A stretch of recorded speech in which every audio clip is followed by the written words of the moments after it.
मैं बस सड़क किनारे मछली पकड़ने से बचने के लिए छिपा हुआ था। तभी अचानक एक व्हील चेयर पर बैठी लड़की के बारे में सोचने लगा। शुरू में मुझे लगा कि उसे मदद की जरूरत है, लेकिन वह लगातार डरते डरते मुझे देख रही थी। काफी देर तक हिचकिचाने के बाद उसने सावधानी से एक पुराना गुल्लक निकाल कर मुझे दिया। मेरे पास कोई परिवार नहीं है, क्या आप मेरे परिवार बन सकते हैं? इन पैसों से क्या मैं आपको 2 दिन के लिए खरीद सकती हूँ? 1 दिन भी चलेगा। उसकी उम्मीद भरी सूरत देकर मना करने के शब्द मेरे होंठों तक आ गए, क्योंकि मेरे माता पिता अचानक गुजर गए थे। फिर मुझे नौकरी से निकाल दिया गया और मेरी कई सालों की प्रेमिका भी यह सुनकर मुझसे अलग हो गई। यहाँ तक कि मकान मालिक ने भी मुझे घर से निकाल दिया। मेरे बटुए में सिर्फ 137 रुपए बचे थे, जो इस अजनबी शहर में मेरी आखिरी पूंजी थी। उस समय मैं बारिश में खड़ा टूटने के कगार पर था, लेकिन अगले ही पल मुझे लगा कि किसी ने मेरे सिर के पीछे हल्के से कुछ छुआ। मैंने मुड़कर देखा तो एक पतली सी हाथ दिखी, जिसमें नसें तक साफ दिख रही थीं। वह अनाड़ी तरीके से एक छाता पकड़े हुए थी, जैसे मुझे बारिश से बचाना चाहती हो। तभी मैंने देखा कि वह एक व्हील चेयर पर बैठी लड़की थी। वह कमजोर थी, चेहरा पीला, बाल बिखरे हुए, लेकिन फिर भी उसकी खूबसूरती छिप नहीं रही थी। बारिश ने उसके आधे शरीर को भिगो दिया था, लेकिन उसे परवाह नहीं थी। वह बस जिद करके मुझे छाता दे रही थी। उसे उठकर मेरी मदद करने की कोशिश करते देख मैं खुद पर हंस पड़ा। कभी सोचा नहीं था कि मैं इतनी हालत में पहुंच जाऊंगा कि एक विकलांग लड़की मेरी चिंता करेगी। लेकिन मैं धन्यवाद भी नहीं कह पाया था कि वह धीरे धीरे पीछे की ओर फिसलने लगी। तभी मुझे एहसास हुआ कि यह ढलान है। मैं छाता छोड़कर तुरंत उसके पीछे दौड़ा। हर बार जब वह व्हील चेयर रोकने की कोशिश करती, वह और तेज फिसलने लगती। आखिरी पल में मैंने व्हील चेयर पकड़ ली, लेकिन छाता उड़कर सीधे उसके सिर पर गिरा और वह मुझे एक पहियों वाले मशरूम जैसी लगी। मैंने तुरंत छाता हटाकर पूछा, तुम ठीक हो? लड़की ने हैरानी से सिर हिलाया। मैंने पूछा, इतनी रात को अकेले क्यों बाहर हो? लेकिन पूछते ही मुझे पछतावा हुआ। यह सवाल किसी खराब आदमी जैसा लग रहा था। वह सच में डर गई और खुद को व्हील चेयर में समेट लिया। मैं बस घूमने आई थी। घर जाओ, परिवार चिंतित होगा। मेरा कोई परिवार नहीं है। कल मेरी दादी चली गई। मैं समझ गया कि मैंने गलत सवाल पूछा और मेरे मन में एक डरावना ख्याल आया। एक विकलांग लड़की बिना परिवार के कैसे जिएगी? लेकिन यह मेरी चिंता का विषय नहीं होना चाहिए था, क्योंकि मैं खुद को भी नहीं संभाल पा रहा था। शायद अपराध बोध के कारण मैंने उसे घर छोड़ने का फैसला किया। जब मैं उसे लिफ्ट तक ले गया और वापस जाने लगा तो उसने मेरा कपड़ा पकड़ लिया। भीग जाओगे, ठंड लगेगी। मैं मन ही मन मुस्कुराया। वह खुद इतनी डरी हुई थी, फिर भी मेरी चिंता कर रही थी। मैंने कहा, ऐसा करो, छाता मुझे दे दो, कल वापस कर दूंगा। अब घर जाओ, रात को बाहर रहना सुरक्षित नहीं है। वह और डर गई, लेकिन फिर भी मेरा कपड़ा नहीं छोड़ा। मैं समझ गया कि वह मुझे रोकना चाहती है, तो मैंने उसे ऊपर तक छोड़ने का फैसला किया। लेकिन जब मैं ऊपर पहुंचा तो देखा कि उसका घर वहां नहीं था, बल्कि उससे भी ऊपर बारिश से भीगी छत पर था। वहां कोई रैंप या लिफ्ट नहीं थी, सिर्फ फिसलन भरी सीढ़ियां थी। मैं सोच भी नहीं सकता था कि वह लड़की इतनी हिम्मत से नीचे आती होगी। वह बहुत हल्की थी, इसीलिए मैं उसे और उसकी व्हील चेयर को उठाकर ऊपर ले गया। दरवाजा खोलते ही मैंने देखा कि कमरे के बीच में एक काले सफेद फोटो रखा था। उसकी दादी की तस्वीर थी, जो मुस्कुरा रही थी। दरवाजे के पास कचरे के बैग पड़े थे, क्योंकि उनके लिए सफाई करना भी मुश्किल रहा होगा। ये सब समझते हुए मेरे मन में सवाल और बढ़ गए। इतनी डरी हुई लड़की रात में बाहर क्यों गई थी? जैसे ही मैं जाने लगा, उसने अचानक पूछा। मैं चौंक गया, लेकिन उसकी साफ आंखों ने मेरे मन के सारे शक दूर कर दिए। तभी मुझे एहसास हुआ कि उसकी समझ ठीक नहीं है। उसे यह भी पता नहीं कि किसी अजनबी आदमी को घर लाना कितना खतरनाक है। मैंने मजाक में उसे समझाया, अजनबियों को घर लाना खतरनाक होता है, खासकर मेरे जैसे आदमी को। वह तुरंत घबरा गई, जैसे कोई बच्चा गलती कर दे। मैंने गंभीर होकर कहा, मुझसे वादा करो, आगे से किसी अजनबी को घर नहीं लाओगी। वह बोली, अगर आप नहीं जाओगे तो यह अगली बार नहीं गिना जाएगा। मैंने गहरी सांस ली। मुझे उसकी अकेलेपन की भावना समझ आ रही थी, लेकिन मैं कोई संत नहीं था और सामने एक असहाय लड़की थी। कौन जाने कब मेरे अंदर का अंधेरा बाहर आ जाए। मेरी जिंदगी पहले ही बर्बाद है, कम से कम तुम्हें इसमें मत घसीटो। मैंने कहा, मैं जानता हूँ कि तुम्हें किसी की जरूरत है,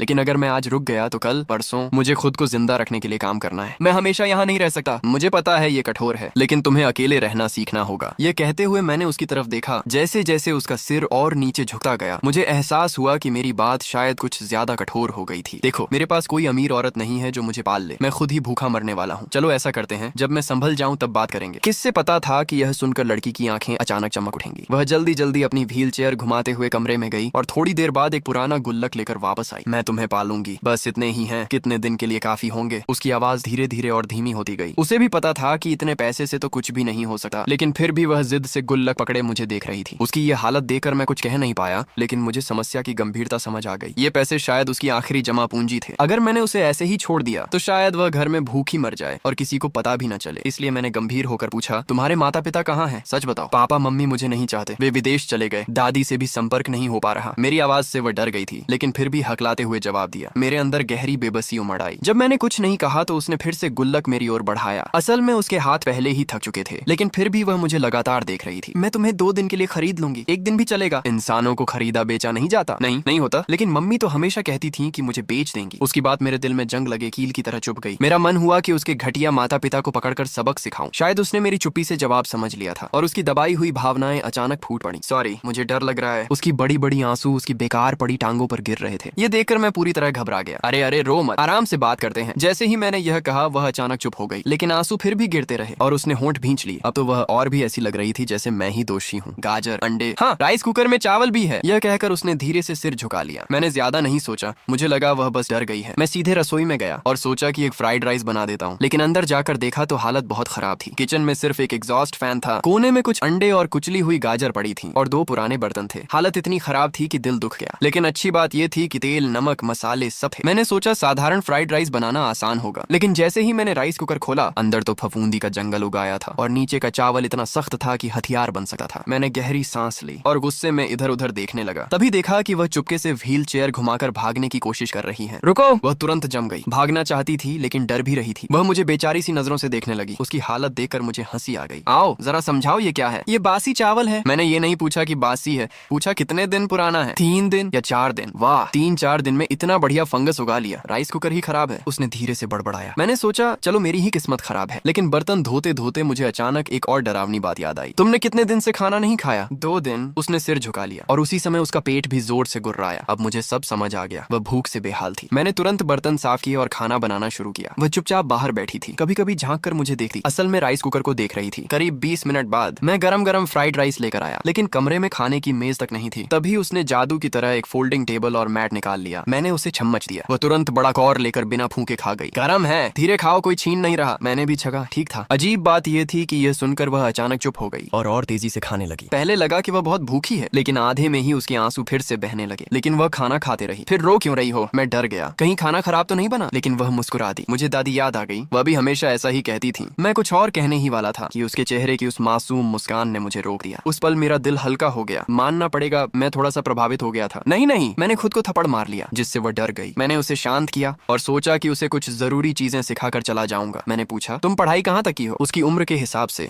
कम उसे स्कूल पूरा करना चाहिए था, लेकिन यह सवाल उसे असहज कर गया। काफी देर सोचने के बाद उसने धीरे से कहा, मिडिल स्कूल तक। क्यों? क्लासमेट्स मेरा मजाक उड़ाते थे, मुझे बहुत दुख होता था। दादी ने फिर मुझे जाने नहीं दिया, लेकिन मैं सह सकती थी। मैंने गहरी सांस ली। लंबे समय तक घर में रहने से वह समाज से कट गई थी और अब उसकी दादी भी नहीं रही। उसकी मानसिक उम्र शायद वहीं रुक गई थी। मैं समझ गया कि पढ़ाई का रास्ता लगभग बंद हो चुका है। मैंने पूछा, सरकार की कोई मदद मिलती थी? मुझे नहीं पता। मैं और परेशान हो गया। तभी उसने अचानक कहा, वो क्या मैं आपके लिए एक ड्राइंग बना सकती हूँ? मुझे डर है कि आप चले जाओगे और वापस नहीं आओगे। बात पूरी होने से पहले ही वह जल्दी से अपने कमरे में चली गई। मैं जिज्ञासा से उसके पीछे गया और फिर दरवाजा खोलते ही मैं चौंक गया। ऐसा लगा जैसे मैं रंगों से भरे किसी जादुई आसमान में आ गया हूँ, लेकिन छत के पास एक हिस्सा खाली था। मुझे लगा शायद वह व्हील चेयर की पहुंच की सीमा होगी। मुझे पेंटिंग बहुत पसंद है। जैसे ही उसने यह कहा उसकी आंखों में आत्मविश्वास चमक उठा, लेकिन मैं सोच भी नहीं सकता था कि दीवार पर पेंटिंग करना उसके लिए कितना मुश्किल रहा होगा। वह खुशी खुशी अपना स्केचबुक निकालकर कभी मुझे देखती, कभी ड्राइंग बनाती। आधे घंटे से भी कम समय में उसने मेरी एक तस्वीर बना दी। मैंने उसके हल्के कांपते हाथों से स्केचबुक लिया और जैसे ही देखा मैं हैरान रह गया। तस्वीर में मैं बारिश की रात में झुका हुआ था, हाथ में एक फ्राइड राइस था और एक छोटी सफेद बिल्ली मेरे पैंट को पकड़कर उसे देख रही थी। मुझे उम्मीद नहीं थी कि उसकी नजर में मेरी ऐसी छवि होगी। लेकिन ये बिल्ली कहाँ से आई? उसने जवाब नहीं दिया, बस कुछ कहने की कोशिश की, लेकिन उसके कान लाल हो गए। तभी मुझे समझ आया वह बिल्ली असल में वही खुद थी। मैंने अनजाने में उसके सिर की तरफ देखा, जैसे सच में बिल्ली के कान ढूंढ रहा हूँ। लेकिन उसने मुझे शक और घबराहट भरी नजर से देखा और खुद को फिर से व्हील चेयर में सिकोड़ रख लिया। माहौल अजीब न हो इसलिए मैंने बात बदल दी। क्या मैं तुम्हारी बाकी ड्राइंग देख सकता हूँ? उसकी ड्राइंग एक प्यारी और गर्मजोशी भरी डायरी जैसी थी। तभी मुझे एक आइडिया आया। मैंने मोबाइल निकाला और ऑनलाइन आर्ट की कीमत देखी। एक ऑर्डर के 30-50 रुपए मिल सकते थे, लेकिन उसके लिए यह भी काफी था। मैंने उसे एक क्यूट कार्टून अवतार दिखाया और पूछा कि क्या वह ऐसा बना सकती है। उसने हल्के से सिर हिलाया, लेकिन वह सिर्फ कागज पर बना सकती थी। डिजिटल ड्राइंग के लिए उसे प्रैक्टिस चाहिए थी। मैंने ऑनलाइन देखा, शुरुआती ड्राइंग टैबलेट करीब 100 रुपए में मिल सकता था। मेरे पास एक पुराना लैपटॉप भी था। मुझे डर था कि उसके पास फोन नहीं होगा, लेकिन उसने कहा कि है। जब उसने जेब से फोन निकाला, वो बहुत पुराना कीपैड फोन था। मैं अंदर से टूट गया। क्या ये चलेगा? मैंने सोचा फोन बाद में देखेंगे, क्योंकि मेरे पास खुद खाने के पैसे नहीं थे और ये सब रिस्क भरा था। मुझे लगा कि शायद मुझे ये सब छोड़ देना चाहिए, लेकिन उसकी आंखों की उम्मीद देकर मैंने फैसला कर लिया, जिंदगी वैसे भी खराब है, थोड़ा रिस्क ले ही लेते हैं। मुझे याद आया मेरे माता पिता ने एक घर किराए पर लिया था, जिसका 3000 रुपए का डिपॉजिट मिल सकता था। मैंने सोचा कल सरकारी मदद के बारे में पूछूंगा और खुद भी नौकरी ढूंढूंगा। 1-2 महीने निकाल सकते हैं, बाकी सब उसके ऊपर था। मैंने पूछा, क्या तुम ड्राइंग से पैसे कमाना चाहती हो? उसने तुरंत हाँ कहा। मैंने राहत की सांस ली। जब मैं जाने लगा तो उसने फिर से मेरा कपड़ा पकड़ लिया। कल क्या आप फिर आओगे? हाँ। वह फिर से धीरे धीरे मुस्कुराई। तुम्हारा नाम? समर। तुम्हारा? ओणम। अगले दिन सुबह मैंने मकान मालिक को फोन करके डिपॉजिट वापस मांगा। शायद मेरे हालात सुनकर उसने आधा महीने का किराया भी लौटा दिया। फिर मैं नौकरी ढूंढने गया और एक प्रिंटिंग शॉप में 3000 रुपए की नौकरी मिल गई। जब सब काम खत्म हुआ तो दोपहर हो चुकी थी। तभी मुझे याद आया घर पर कोई मेरा इंतजार कर रहा है। मैं जल्दी जल्दी उसके घर भागा। लिफ्ट से निकलते ही मुझे जलने की गंध आई। मैं समझ गया कुछ गड़बड़ गड़बड़ है। मैं दौड़कर दरवाजा पीटने लगा। थोड़ी देर बाद दरवाजा खुला, अंदर से धुआं निकल रहा था। वह दरवाजे पर खड़ी खांस रही थी। तुम आ गए। मैंने राहत की सांस ली। फिर मैं भागकर किचन में गया। तुम क्या कर रही थी? मैं खाना बनाने की कोशिश कर रही थी। मैं गुस्से में था, लेकिन खुद को संभाला। अगर तुम फिर से खाना बनाओगी तो मैं तुम्हें ही पकाकर खा जाऊंगा। वह उदास हो गई। मेरा गुस्सा तुरंत खत्म हो गया। ठीक है, तुम बाहर जाओ, मैं खाना बनाता हूँ। वह चुपचाप बाहर चली गई। खाने के बाद उसने पेट सहलाया। वह बहुत कम खाती थी, लेकिन जल्दी भर जाती थी। मैंने मजाक किया, देखो पेट कितना गोल हो गया है। वह तुरंत शर्मा कर बोली, नहीं गोल नहीं है। मैंने देखा। अब उसकी बात करने की हिचक कम हो रही थी। मैंने कहा चलो बाहर चलते हैं। वह मान गई। मैंने कहा अपने सारे कागज ले आओ। वह थोड़ा घबरा गई। उसे लगा शायद मैं कुछ और सोच रहा हूँ। माहौल अजीब हो गया। मैं बाहर इंतजार करने लगा। मैं खुद भी कंफ्यूज था। वह बच्ची जैसी थी, लेकिन कुछ बातें समझ जाती थी। शायद बस भोली है, मैंने सोचा। तभी उसने दरवाजा थोड़ा खोलकर देखा और मुझे देखकर राहत की सांस ली। जल्दी आओ, नहीं तो ऑफिस में भीड़ लग जाएगी, और फिर अगर मैं थक गया तो तुम्हें नीचे फेंक दूंगा